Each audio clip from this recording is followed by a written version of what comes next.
Hi guys, this is Manu Mishra. So welcome back with a session जिसमें आज हम लोग 9th ऑफ नवंबर के द हिंदू न्यूज़पेपर का एनालिसिस करेंगे। So here we start the analysis of today's newspaper. So the first news it's from supreme court. तो कल हमने एक न्यूज़ पढ़ी थी एंड न्यूज़ इज अबाउट कि कल सुप्रीम कोर्ट, कल मतलब आज सुप्रीम कोर्ट, सॉरी, कल supreme court Lakhimpur Kheri case में हियरिंग करेगा। और वही हुआ। सुप्रीम कोर्ट ने कल लखीमपुर खीरी वाले इंसिडेंट में यूपी गवर्नमेंट को एक प्रपोजल भेजा कि भैया क्यों ना एक्स हाई कोर्ट का जज जो कि यूपी स्टेट का ना हो के किसी और अदर स्टेट का हो, वो इन्वेस्टिगेट करे लखीमपुर वाली केस में, जिसमें एक यूनियन मिनिस्टर के बेटे भी इन्वॉल्व है, उनका भी नाम है। सो ना तो क्वेश्चन आ रहा है इस कि सुप्रीम कोर्ट ने हमेशा से, जब हुआ कि सुप्रीम कोर्ट ये प्रपोजल रख रही थी तो बहुत सारे लॉयर्स थे, तो लॉयर्स ने डिमांड करना स्टार्ट कर दिया, भैया नहीं नहीं, आप सीबीआई को दे दो। तो जिसमें सुप्रीम कोर्ट ने ये बोला कि नहीं भाई, हर चीज हम सीबीआई पर रिलाई नहीं कर सकते, है ना। इन्वेस्टिगेटिंग और भी तरीकों से की जा सकती है। ना तो क्वेश्चन अराइज कि क्यों इन्वेस्टिगेशन जो है वो यूपी पुलिस से ना करवा के किसी और डिफरेंट एंटिटी या एक्स हाईकोर्ट के जज से करवाई जा रही है। द मेन रीजन इज क्योंकि सुप्रीम कोर्ट को यह लगता है, क्योंकि दो एफआईआर फाइल हुई है इस केस में, one against the farmers and one filed by the farmers, है ना। एक फार्मर्स ने फाइल करी है और एक फार्मर्स के अगेंस्ट फाइल हुई है, ठीक है। तो देखा जाए तो देयर इज अ क्लैश, तो कोई बेसिकली ओवरलैपिंग है।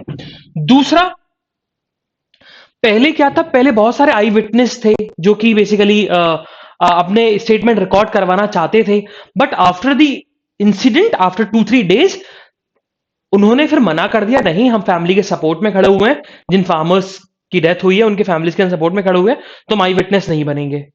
तो सुप्रीम कोर्ट को ये थोड़ा सा बेसिकली इसमें दिक्कत नजर आ रही है। थर्ड पॉइंट, फॉरेंसिक लैब की रिपोर्ट जो है वो अभी तक सुप्रीम कोर्ट के जजेस को नहीं मिली। सुप्रीम कोर्ट का जो बेंच जो केस सुन रहा है, इसमें से 3 जजेस हैं, 3 जजेस की बेंच है। एक तो एनवी रमन्ना खुद है, जस्टिस सूर्यकांत है एंड हेमा कोहली है। तो उस बेंच को फॉरेंसिक लैब की रिपोर्ट अभी तक मिली ही नहीं। और द फोर्थ रीजन जिसके जिसके लिए सुप्रीम कोर्ट ने सजेस्ट किया है कि हाई कोर्ट जजेस, जो रिटायर्ड हाई कोर्ट जज होगा, वो बेसिकली इन्वेस्टिगेट करेगा इस केस में, एंड दैट इज कि police status report in supreme court did not show all call records detail of the accused. जो एक्यूज्ड है उसके सारे कॉल रिकॉर्ड्स नहीं दिखाए यूपी पुलिस ने। Because of these 4 reasons supreme court ने प्रपोजल रखा है यूपी गवर्नमेंट के सामने कि क्यों ना हम इन्वेस्टिगेशन यूपी पुलिस से ना करवा के किसी एक्स रिटायर्ड हाई कोर्ट जज से कराई जाए, जो कि यूपी स्टेट से बिलोंग ना करता हो, क्योंकि कोई पॉलिटिकल इंटरफेरेंस ना हो, ठीक है। The second news it's about CBI not investigate Rafale kickbacks claims Mediapart. हुआ क्या, फ्रांस का एक इंडिपेंडेंट मीडिया है, मीडिया पार्ट, उसने क्लेम किया है, उसने बोला है कि राफेल डील, अच्छा राफेल डील बहुत पुरानी डील है, अराउंड 126 राफेल एयरक्राफ्ट की डील हुई थी इंडियन गवर्नमेंट और फ्रेंच गवर्नमेंट के बीच में, जहां पर डसॉल्ट एविएशन जो है वो इंडिया को 126 एयरक्राफ्ट सेंड करेगा, ठीक है। लेकिन, और ये डील यूपीए गवर्नमेंट के रिजीम में हुई थी, लेकिन जब एनडीए गवर्नमेंट आई 2014 में, एनडीए गवर्नमेंट आई, तो एनडीए गवर्नमेंट ने क्या किया, एनडीए गवर्नमेंट ने एक तो डिसॉल्ट ने पैसे बढ़ा दिए, और एयरक्राफ्ट जो कि 126 या 116 डिलीवर होने थे वो घट के 36 कर दिए गए, जिसके इन्वेस्टिगेशन में जो फ्रांस की मीडिया उसने बताया कि देखो सीबीआई का इंफॉर्मेशन थी कि यहां पर मिडिलमैन को पैसे दिए जा रहे हैं कि इंडिया और फ्रांस, मतलब डसॉल्ट एविएशन के बीच में ट्रीटी बनी रहे, कॉन्ट्रैक्ट बना रहे फॉर ट्रांसफरिंग दी एयरक्राफ्ट, ठीक है। तो यहां पर कुछ ना कुछ करप्शन वाली बात आई है, और ऑलरेडी ऑगस्टा वेस्टलैंड वाला इशू ऑलरेडी बहुत ज्यादा हाइप पे आ चुका है, क्योंकि जो फ्रांस की कंपनी थी, जो वीवीआईपी चॉपर्स जो डिलीवर करवाने थे ऑगस्टा वेस्टलैंड के थ्रू, जो उसकी पेरेंट कंपनी है, उस पेरेंट कंपनी पर जो सैंक्शंस लगे हुए थे बाय द इंडियन गवर्नमेंट, वो बेसिकली हटा दिया है इंडियन गवर्नमेंट ने। कल ही बेसिकली हमने न्यूज में पढ़ा था कि प्राइम मिनिस्टर मोदी बेसिकली रोम में इटली के प्राइम मिनिस्टर से मिले और उन्होंने ये वादा किया है, उनके सोर्स से, इटली गवर्नमेंट के सोर्स से पता लगा है कि भैया जो पेरेंट कंपनी है अगस्ता वेस्टलैंड की, उससे सैंक्शन जो लगे थे वो इंडियन गवर्नमेंट ने हटा दिए। अच्छा, ये अगस्ता वेस्टलैंड वाली ट्रीटी भी जो कॉन्ट्रैक्ट था ना, वो भी बेसिकली आपका यूपीए गवर्नमेंट के समय पे हुआ था। Moving further, so what happen, so government की एक रिपोर्ट निकल के आई।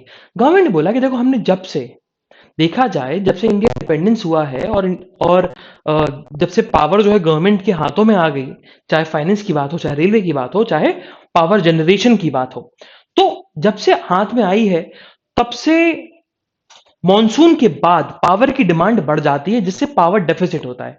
पावर डेफिसिट मतलब पावर की डिमांड ज्यादा है बट सप्लाई कम है। लेकिन इस बार जो पावर की डिमांड है इन दी पोस्ट मॉनसून, वो डेफिसिट में तो है बट सिर्फ 1.2% से।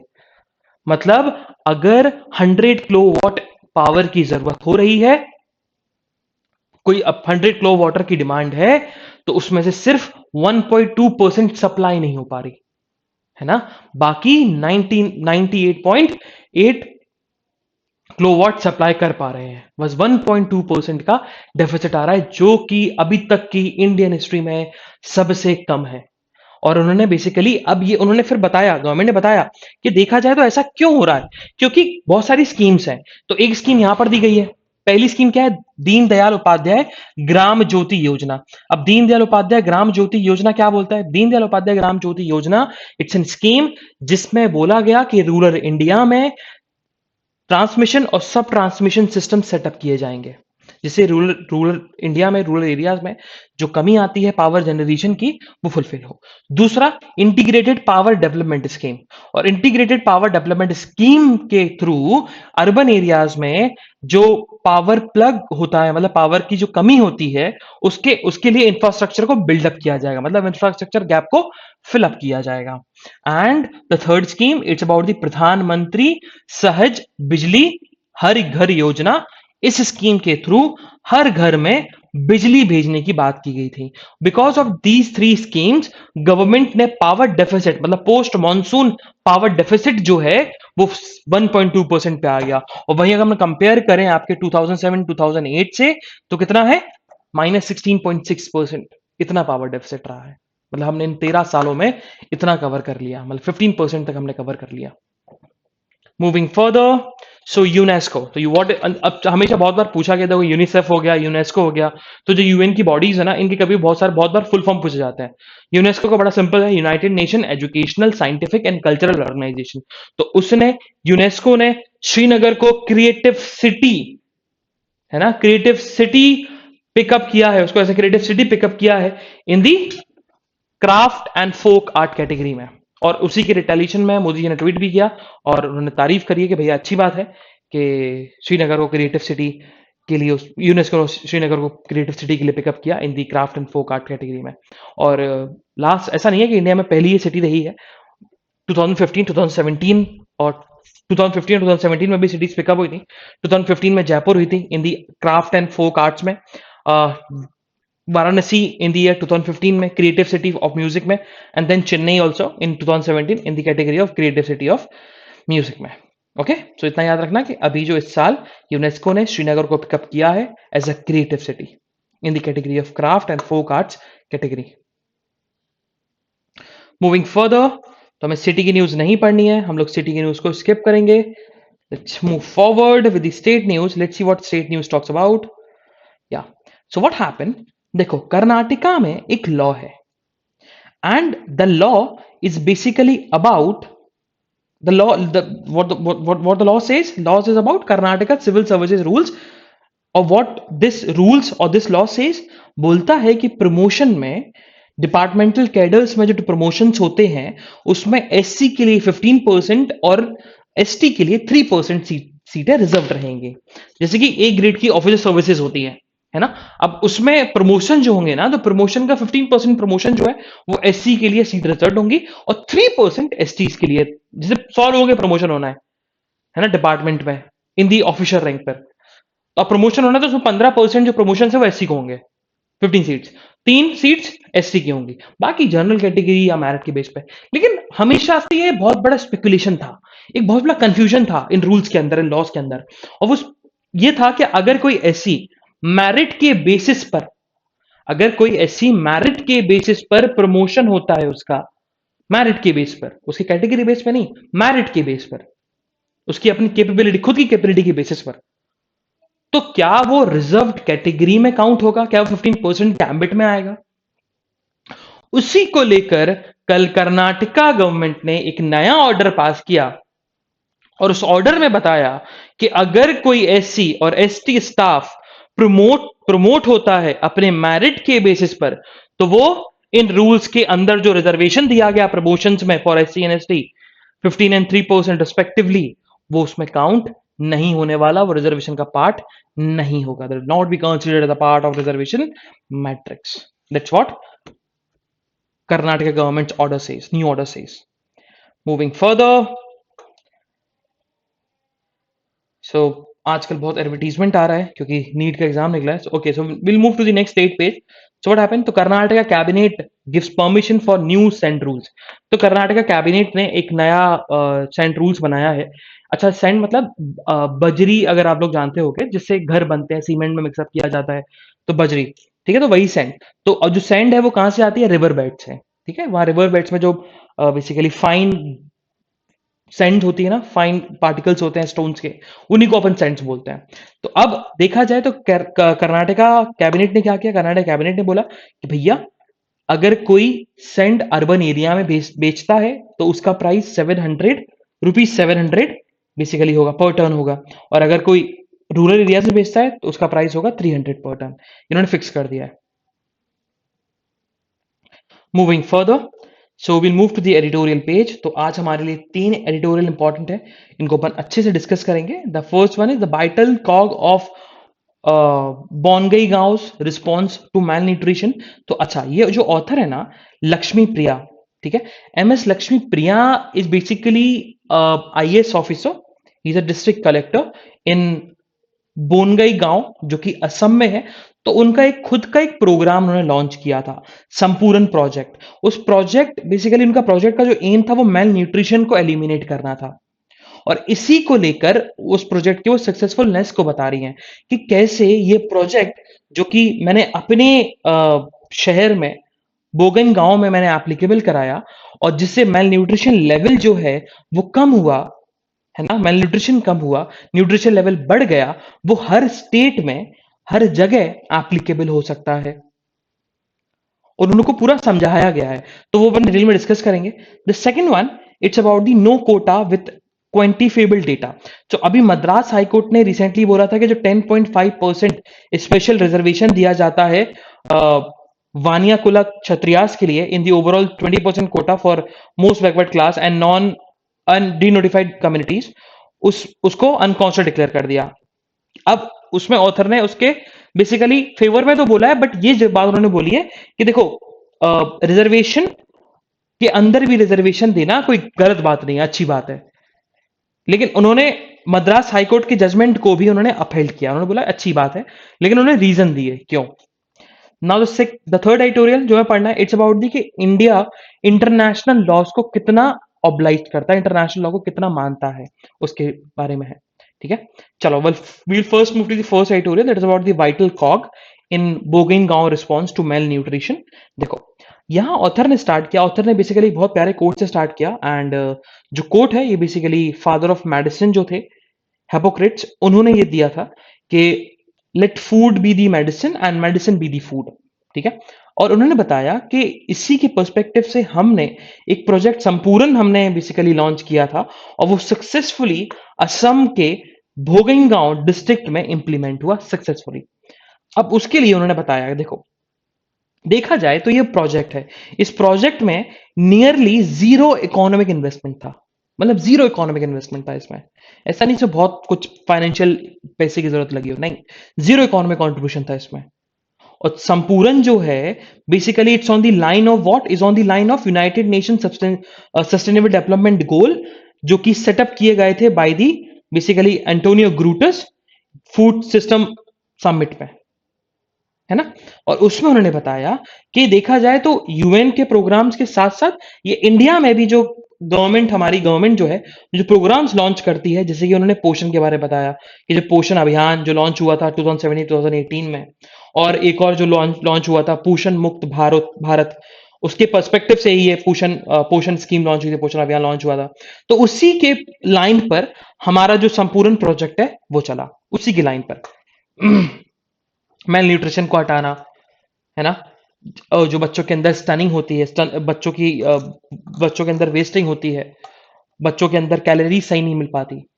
तो उस चीज को लेकर उन्होंने उस पर्सपेक्टिव से ही उन्होंने इस प्रोजेक्ट को लेके चले।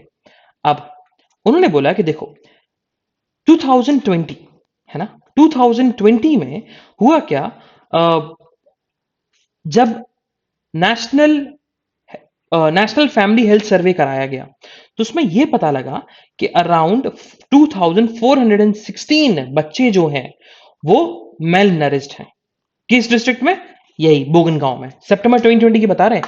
सितंबर 2020 में जब ये पोषण मंथ भी था, जिसमें बेसिकली पता लगाया था कि कौन बच्चा कितना मेल न्यूट्रिशन है, किसको कितनी न्यूट्रिशन लेवल है। और नेशनल फैमिली हेल्थ सर्वे भी हुआ कि उसमें यही पता लगाया गया कि अराउंड देखा जाए तो 2000 से ज्यादा बच्चे मेल नरिस्ड हैं और पांच में से एक बच्चा जो है वो वेस्टेड, अंडरवेट, स्टनिंग इन सब का शिकार है। और उसमें से नंबर ऑफ एनेमिक विमेन भी हैं। अब एनेमिक अगर देखा जाए तो एनेमिक क्या होता है? एनेमिक बेसिकली मेजर डिटर्मिनेशन होता है किस चीज का? मैटरनल और चाइल्ड हेल्थ का। ठीक है। तो अब ऑथर ने बताया कि देखो हमने क्या किया, हमने वही पोषण स्कीम और यूनाइटेड नेशन का जो सस्टेनेबल गोल्स है उसी के साथ कोलैबोरेट करके हमने प्रोजेक्ट जो तुम्हारा संपूर्ण है उसको स्टार्ट किया। और प्रोजेक्ट संपूर्ण के साथ साथ हमने प्रोजेक्ट सौभाग्य को भी हमने इंक्लूड कर दिया। अब सौभाग्य देखा जाए तो सौभाग्य देखो संपूर्ण प्रोजेक्ट संपूर्ण इज अबाउट मेल न्यूट्रिशन को लेकर, और प्रोजेक्ट सौभाग्य का मतलब कि भैया हमें मैटरनिटी मोर्टेलिटी रेट या इन्फेंट मोर्टेलिटी रेट जो है उसको हमें रिड्यूस करना है।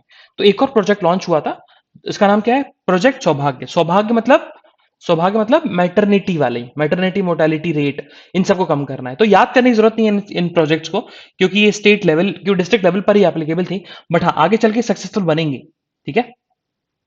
अब उन्होंने बताया कि हम दोनों ने प्रोजेक्ट संपूर्ण, प्रोजेक्ट सौभाग्य दोनों को हमने कोलैबोरेट किया।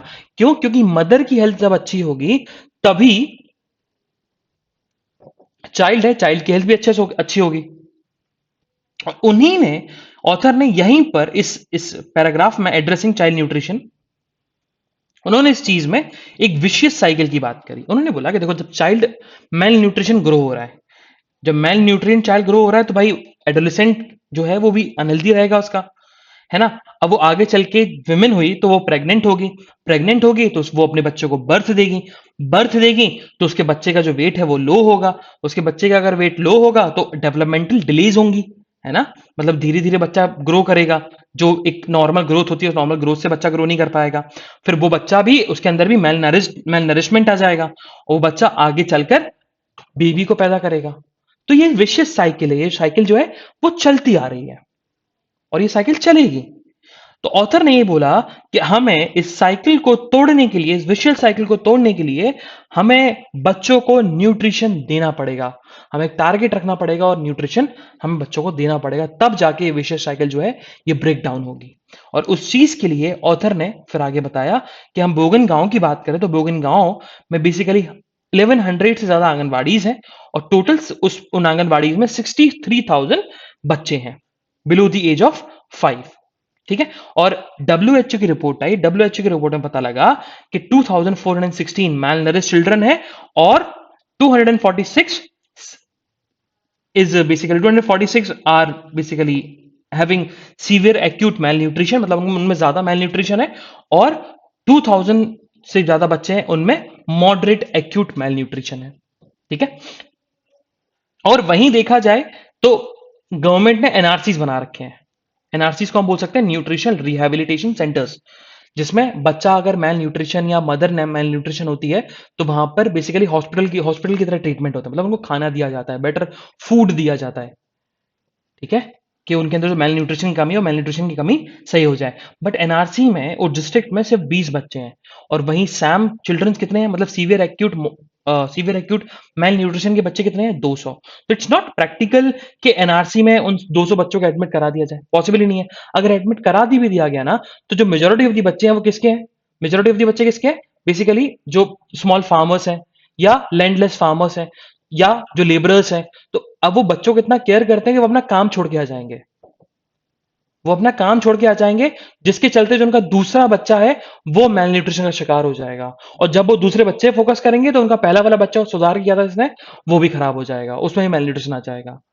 तो इस चीज के लिए हमने प्रोजेक्ट संपूर्ण के थ्रू हमने क्या किया, हमने मदर्स को टारगेट किया।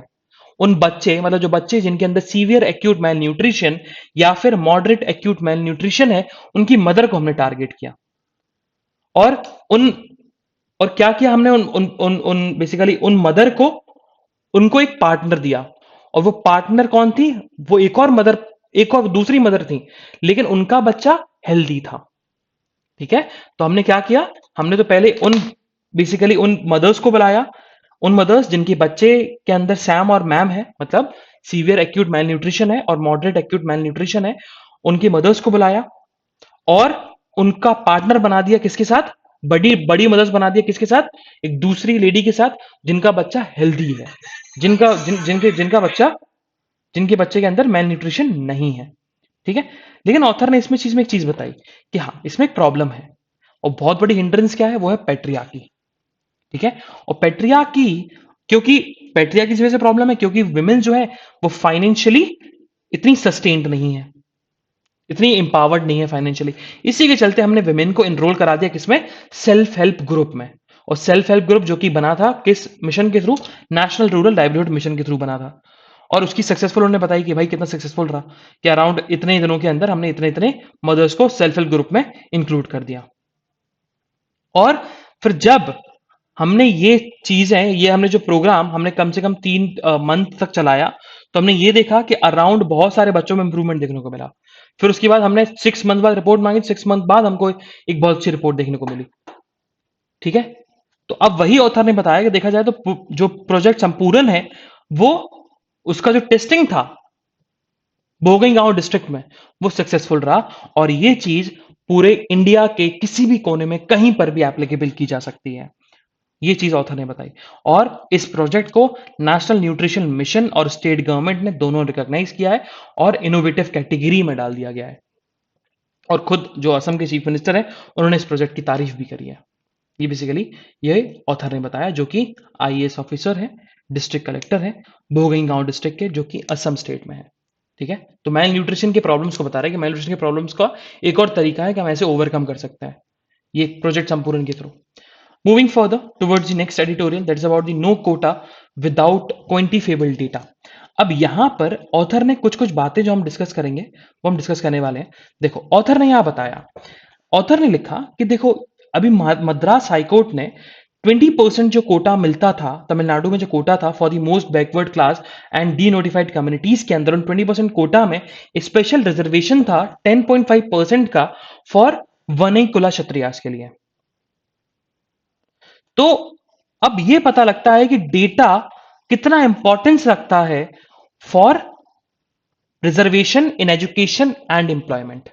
एजुकेशन और एम्प्लॉयमेंट में रिजर्वेशन कितना इंपॉर्टेंस रखता है, यह बेसिकली समझ में आता है। ये कोटा के अंदर जो स्पेशल रिजर्वेशन दिया गया, ये कॉन्सेप्ट समझ में आता है। लेकिन इस चीज के लिए हमें कम्युनिटीज के अंदर, कास्ट के अंदर हमें सब कैटेगराइज करना पड़ेगा कि भाई कास्ट के अंदर कौन ज्यादा बैकवर्ड है ना। अगर हमारे पास कोई क्वांटिफिकेबल डेटा नहीं होगा ना, तो स्टेट गवर्नमेंट ऐसे लॉस को इंट्रोड्यूस नहीं कर सकती।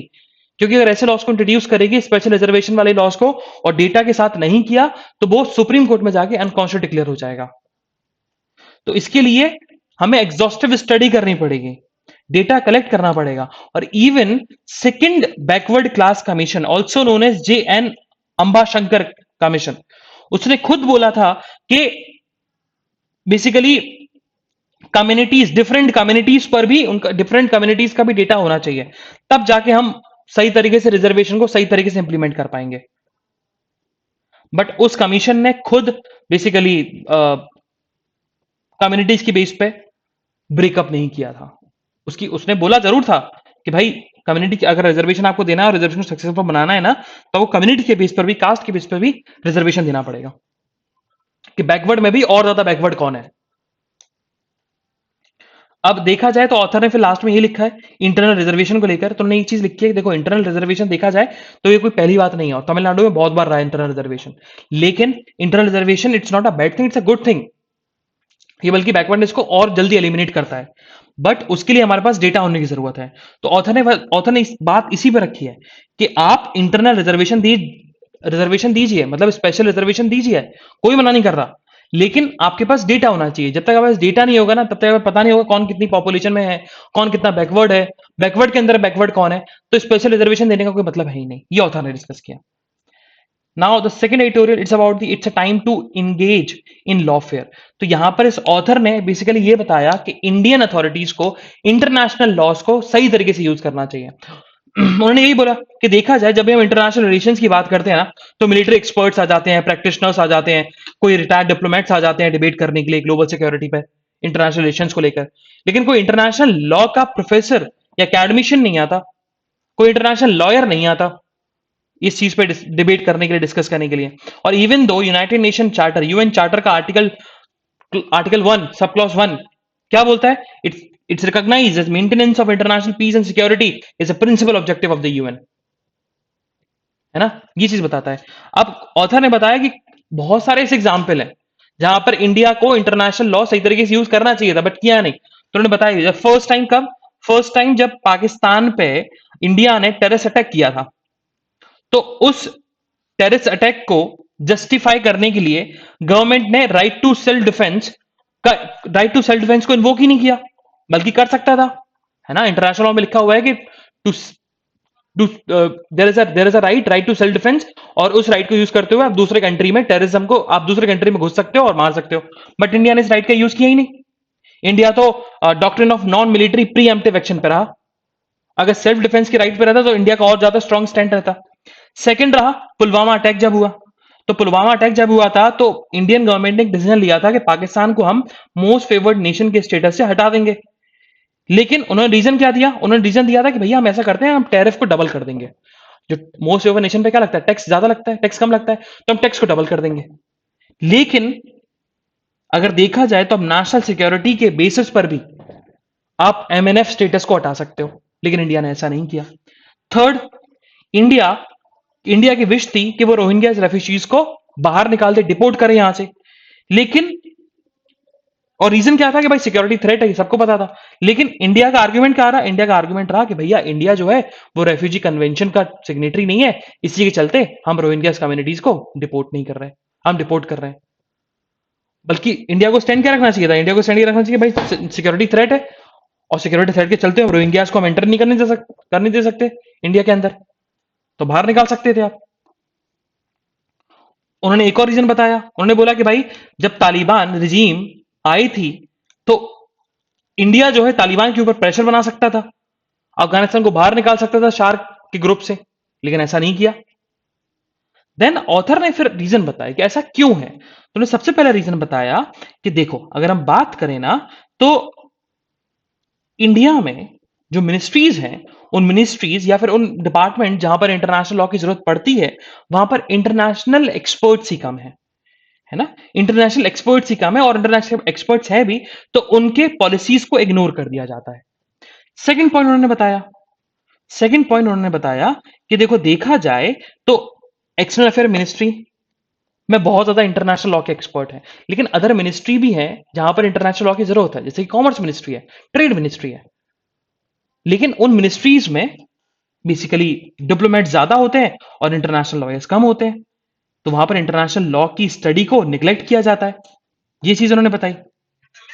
फोर्थ उन्होंने बताया, फोर्थ उन्होंने बताया कि भाई कोई स्कॉलर्स अच्छे नहीं है, एक्सपर्ट्स नहीं है इंडिया में, तो अच्छी स्टडी करवाने के लिए कोई है नहीं इंटरनेशनल लॉ की स्टडी करवाने के लिए, तो वो चीज होनी चाहिए। तो उन्होंने चार रीजन बताए जिस बेस पे इंडिया में इंटरनेशनल लॉ को रिकॉग्निशन नहीं मिलता, इंटरनेशनल लॉ का इंडियन गवर्नमेंट यूज नहीं कर पाती। Moving further on the national use, so हम नेशनल यूज की हम बात करें तो यही बताया गया कि कल जो है, कल basically Goa conclave maritime summit था, है ना? गोवा कॉन्क्लेव मैरीटाइम समिट था, हमने पढ़ा भी था कि गोवा कॉन्क्लेव मैरीटाइम समिट। और उसमें बेसिकली उसमें बेसिकली बहुत सारे नेशंस के लोग भी आए। अराउंड 12 नेशन के लोग थे, जिसमें से बांग्लादेश, कोमोरोस, इंडोनेशिया, मेडागास्कर, मतलब स्पेशली इंडिया, इंडिया की नेवी चीफ, इंडिया के basically navy chief, maritime agency के हेड, और आईओसी जो है, इंडियन ओशन काउंसिल जो है, उसके इंडियन ओशन रीजन के जो वो लोग हैं, जो पार्टिसिपेटरी नेशंस हैं, उनके नेवी के चीफ और उनके मैरीटाइम हेड रहे। जिसमें से नेशंस कौन कौन से हैं, जैसे कि बांग्लादेश है, कोमोरोस है, मेडागास्कर है, ये लोग रहे। और बात उसमें ये की गई कि देखो, अगर हमें मैरीटाइम टेररिज्म को हटाना है तो हमें इंक्लूसिवली काम करना पड़ेगा इस रीजन के अंदर। मूविंग फर्दर, सो कल बेसिकली प्रेसिडेंट ने पद्म अवार्ड्स डिस्ट्रीब्यूट कर दिए। देखा जाए तो पद्म अवार्ड्स अनाउंस हो जाते हैं रिपब्लिक डे पर, बट अवार्ड जो है दिए जाते हैं अप्रैल और मार्च में। बट अप्रैल मार्च में बेसिकली कोविड 19 था, कोविड 19 के बहुत ज्यादा केसेस निकल रहे थे, तो जिसके चलते इन अवार्ड्स का जो फैसिलिटेशन था और प्रेजेंटेशन थी, वो डिले हो गई और वो कल कर दी गई, 2020 और 2021 दोनों का। ठीक है, अब अवार्ड्स के बारे में समझना, तो देखो, अवार्ड्स, पद्म अवार्ड्स 3 होते हैं: पद्म विभूषण, पद्म भूषण, पद्मश्री।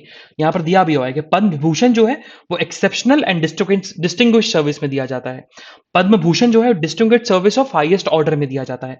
और पद्मश्री जो है वो distinguish service in any field में दिया जाता है। और भारत रत्न सबसे बड़ा सिविलियन अवार्ड है। तो Padma award is also civilian award, but Bharat Ratna is not a Padma award. Padma award से भी बड़ा एक अवार्ड है, civilian award, highest civilian award, that is Bharat Ratna. और भारत रत्न एक बार में, एक साल में आप 3 से ज्यादा लोगों को नहीं दे सकते, 3 से ज्यादा लोगों को नहीं दे सकते। और मैक्सिमम अभी तक शायद सिर्फ 2 लोगों को मिला हुआ है ना? जब सचिन तेंदुलकर को मिला था तब, और एक और, जब एक और सीन था, एक और केस था जहां पर 2 लोगों को दिया गया था Bharat Ratna. Okay, moving further, so basically regional NSA talks होने वाली है अफगानिस्तान को इशू को लेकर, जिसमें पाकिस्तान और चाइना ने तो मना कर दिया कि हम लोग इस टॉक में इन्वॉल्व नहीं होंगे, इस रीजनल एनएसए टॉक में इन्वॉल्व नहीं होंगे। और ये होने वाली कहां पर है? न्यू दिल्ली में, जिसमें रशिया के एनएसए आएंगे, ईरान के एनएसए आएंगे, और 5 सेंट्रल एशियन कंट्रीज के एनएसए आने वाले हैं।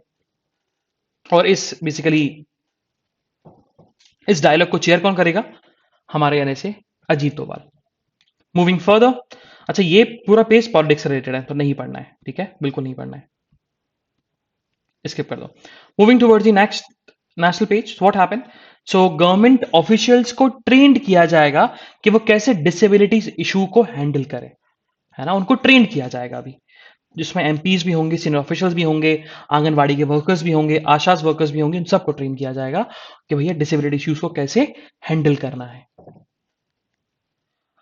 So on the world news what happened? तो पाकिस्तान के जो तालिबान है, ऑल्सो नोन एज तहरीक तालिबान पाकिस्तान, जो कि चाहता है कि, जो कि उसका एम यही है कि पाकिस्तानी गवर्नमेंट को हम हटा दें और हार्ड इस्लामिक लॉ पूरे तरीके से एप्लीकेबल कर दें in the country of Pakistan, है ना? और वही चीज है कि गवर्नमेंट गवर्नमेंट और पाकिस्तान तालिबान, मतलब तहरीक के तालिबान पाकिस्तान, उन दोनों के बीच में कंप्लीट चीज फायर पे एग्रीमेंट हो चुका है। मतलब अब कोई भी अटैक नहीं करेगा, कोई किसी पे भी। हाँ, जो सैंक्शंस लगे हुए थे उनके ऊपर सैंक्शन हटा दिए गए। और वैसे एक रेडिकल पार्टी थी ना, रेडिकल पार्टी जिसको लेकर प्रोटेस्ट होना था, लोग मार्च भी कर रहे थे, तहरीक लबाइक पाकिस्तान, उस पे जो बैन लगाया गया था वो बैन भी हटा दिया गया। Moving further, so Nicaragua as a country in the Pacific region, in the north American continent. Nicaragua, अच्छा, इंटरनेशनल लॉ में बहुत फेमस केस है सिविल राइट्स को लेकर, ह्यूमन राइट्स को लेकर, निकारागुआ वर्सेस यूनाइटेड स्टेट्स। बहुत बहुत बड़ा केस है, बहुत इंपॉर्टेंट केस है। जब लोग लॉ स्कूल में जाओगे, इंटरनेशनल लॉ पढ़ोगे ना, तो निकारागुआ वर्सेस यूनाइटेड स्टेट्स बहुत फेमस केस तुम लोग पढ़ने वाले, ह्यूमन राइट्स से related. So Nicaragua it's a country in the Pacific region, in the central America, और we can say north America continent में। तो निकारागुआ के कौन प्रेसिडेंट बन गए फिर से? वही डैनियल ऑर्टेगा। तो डैनियल ऑर्टेगा, जो कि 4 बार से प्रेसिडेंट थे, वो फिर से प्रेसिडेंट बन चुके हैं। लेकिन यूएस ने इस चीज को डिसएग्रीमेंट दिखाया, इस चीज पर उन्हें बताया कि अपोजिशन लीडर जो थे वो खुद जेल में थे, तो आप कैसे बोल सकते हो कि जो इलेक्शन है वो फेयर हुए हैं? मूविंग फर्दर, सो इकोनॉमिक न्यूज में ऐसी कुछ न्यूज नहीं है जो हमारे एग्जामिनेशन पर्सपेक्टिव के लिए इंपॉर्टेंट हो। Okay, same goes with the sports news. So this is the analysis of today's newspaper. हम लोग कल फिर मिलेंगे with some exciting news, some exciting current affairs. तब तक के लिए bye bye, have fun and enjoy your day. Bye bye guys.